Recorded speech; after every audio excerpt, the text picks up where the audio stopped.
So, season 2, episode 1, Brother. Um, the main thing with this episode and the opening of the season was just they changed the tone, they retconned things, they started the trend or style in the season 2 of changing and retconning and going back and fixing the things that fans were not happy with in the first season, which they sort of said they wouldn't do, but then they did. So that does show they were listening, and that there was a lot of revisionism about the first showrunner. Was fired 5 episodes in season 1, or 6 episodes in season 1, and they finished off season 1. It was a bit of a mess. A lot of tonal problems, a lot of character problems, a lot of philosophical canon problems with how the show was versus just, the original Star Trek. And season 2, they started off going in the wrong direction. They were focusing on religion and this Red Angel character, and then they fired the producers there, and they accused them of abuse of the staff, which becomes a bit of a trend with firing people from Secret Hideout. So whether that they're actually guilty of that, or whether they just didn't like how they were producing the show, or the direction they wanted to take it in, or their talent, it's hard to tell. We'll find out years later when their NDAs are all expired. So they got to that part, and they improved. The show did get better. There was a huge shift. Now, so far as the episode itself, basically Pike comes on board, he takes charge, he establishes a different type of command structure and treats the crew with respect, and tries to fix some of the post-traumatic stress they're probably all suffering from basically being commanded by a space Nazi from the mirror universe. So there's a lot of that. We actually get a roll call, we actually get the names of the smaller characters, they actually get some lines. So although it's still all about Burnham and she's in her full Mary Sue-ness for this episode, they do actually try and focus on the other characters and give them a little bit of attention, and this helps to create a little bit more of an ensemble feel and kind of remind us that Burnham may be the star of the show, but she's not actually the commander of the ship, although she does constantly question Pike and get away with it, which, along with Mary Sue-ness, is kind of hard, it's hard to deal with her.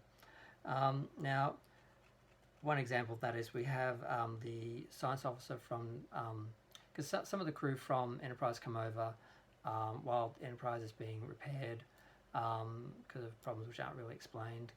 And the science officer mansplains to Burnham and is subsequently very quickly killed in a very overblown action sequence in an asteroid field.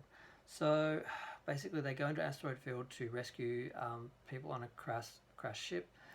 Burnham is near death, nearly dies, and has experience with the Red Angel. And it's just part of the story. It kind of leaves it there. There's a new tone. It's a lot better, but still a lot of problems. And we go straight into episode 2, New Eden, and it's very much a standalone episode, as opposed to the other one was really just setting up the season.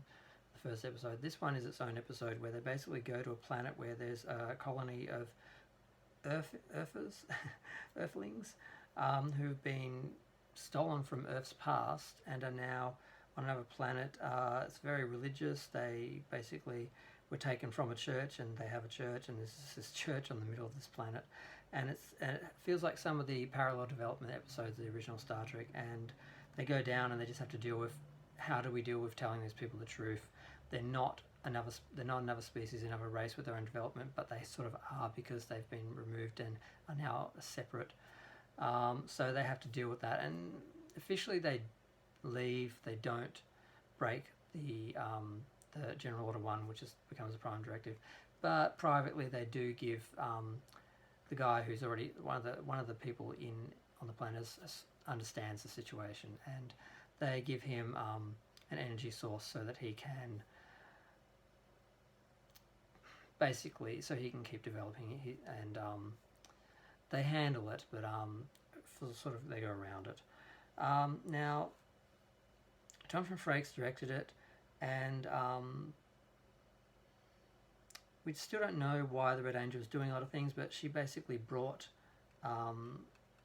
she's bringing things together, and things are it's obviously being led to places, and it's all part of over a larger story. Now the third episode, Point of Light, because those two episodes were good. The first one was all set up. The second one was its own episode. The third episode, we go back to the Klingons, and there's a big Ash, L'Oreal scenes on the Klingon planet where basically Ash is not accepted in his new form, and he's hurting her role as Chancellor. So to prove her loyalty to the Klingons, she fake kills him and her baby, because we find out in this episode they had a baby.